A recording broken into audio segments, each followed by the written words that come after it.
Hi అండి, నమస్తే. నేను మీ వందన. ఈరోజు స్పెషల్ ఆలుగడ్డ ఫ్రై అండి. మంచి పొడి పొడిలాడుతూ చాలా బాగుంటుంది. టేస్ట్ కూడా అదిరిపోతుంది ఈ పద్ధతిలో కనుక చేసుకుంటే. ముక్కకు ముక్క ఒక్కొక్కటి విడివిడిగా వస్తాయన్నమాట. అలాగే మంచి సాఫ్ట్గా ఉడుకుతాయి ఇలా చేయడం వల్ల. దీన్ని ఎలా చేయాలి అన్నది నేనైతే ఈ వీడియోలో చూపిస్తున్నాను. ఈ కంప్లీట్ వీడియో స్కిప్ చేయకుండా చూడండి. నచ్చితే ఒక లైక్ చేయండి. ఇప్పుడు వీడియో స్టార్ట్ చేస్తాము. ముందుగా స్టవ్ ఆన్ చేసి కడాయి పెట్టి దాంట్లో ఒక 3 టేబుల్ స్పూన్ల ఆయిల్ వేసుకోవాలండి. ఇలా పొడి పొడిగా ఆలుగడ్డ ఫ్రై కావడానికి మనకు కాస్త ఆయిల్ ఎక్కువగానే పడుతుంది.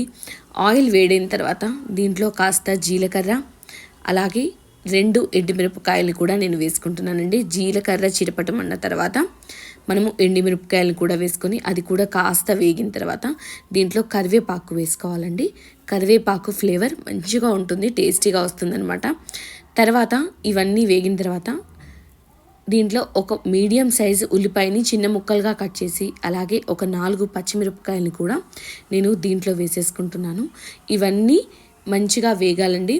మనము ఆలుగడ్డ కూర చేసినప్పుడు ఎప్పుడైనా కూడా ఉల్లిగడ్డ 70% వరకు ఉడికినా సరిపోతుందండి. అంతకంటే ఎక్కువగా ఉడికితే ఆలు ఫ్రై కంప్లీట్ అయ్యే వరకల్లా ఉల్లిగడ్డ నల్లబడిపోతుందనమాట. అందుకని 50 to 70% ఉడికిన తర్వాత దీంట్లో కాస్త అల్లం వెల్లుల్లి పేస్ట్, అలాగే పసుపు కూడా వేసి పచ్చిదనం పోయేంత వరకు మంచిగా వేగించేసుకోవాలి. మీరు ఫ్రెష్గా దంచుకోగలిగితే అల్లం వెల్లుల్లి పేస్ట్ ఇక్కడ చాలా మంచి ఫ్లేవర్ ఇస్తుందనమాట. ఇప్పుడు నేను ఒక 3/4 కిలో ఆలుగడ్డల్ని తీసుకొని చిన్న ముక్కలుగా కట్ చేసి పెట్టుకున్నానండి. ఆ ఆలుగడ్డ ముక్కల్ని ఇందులో యాడ్ చేసేసుకొని అంతా ఒక్కసారి కలిపి కాస్త ఉప్పు వేసి మూత పెట్టి ఒక 10 నిమిషాలు ఉంచేసుకున్నాను అనమాట. ఖచ్చితంగా ఫస్ట్ బిగినింగ్లో ఒక 5 నుంచి 10 నిమిషాలు అయితే మూత పెట్టి ఉంచుకోవాలి. అలా ఉంచడం వల్ల ఆలుగడ్డ సాఫ్ట్గా వస్తుందన్నమాట.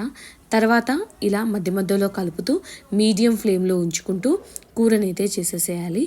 ఇలా మీడియం ఫ్లేమ్లో ఉంచడం వల్ల బయట మంచిగా క్రిస్పీగా అవుతుంది, అలాగే లోపల మంచిగా ఉడుకుతుందన్నమాట. తర్వాత మనం ఇంకా స్పూన్ పెట్టకూడదు.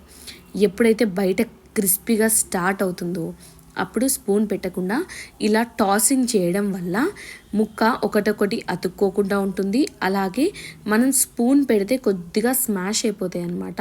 అలా కాకుండా ఉండడానికి ఇలా టాసింగ్ చేస్తూ ఉండాలన్నమాట. అన్ని వైపులా మంచిగా వేగింది అనుకున్న తర్వాత దీంట్లోకి సరిపడన్ని మసాలాలు అయితే వేసేసుకోవాలి. నేను ఆల్రెడీ ఇక్కడ ఉప్పు వేసాను కాబట్టి కారం, అలాగే కాస్త జీలకర్ర పొడి, కాస్త ధనియాల పొడి వేసేసుకోవాలి. అలా ఒక్కసారి కలపాలండి. కలిపిన తర్వాత మళ్ళీ టాసింగ్ చేసేసుకోవాలి. ఈ కారం అనేది ముక్కకి ఇక్కడ మంచిగా పడుతుందనమాట. ఇప్పుడు మనం స్టవ్ని హై ఫ్లేమ్లో పెట్టేసుకొని స్పీడ్గా టాసింగ్ చేసుకుంటూ ఉండడం వల్ల మంచిగా మసాలాలన్నీ ముక్కకు గట్టిగా పట్టేసి మంచి టేస్ట్ వస్తుంది. అలాగే మసాలాలన్నీ వేగి ఆ ఫ్లేవర్ మనకు చాలా బాగా తెలుస్తుందనమాట.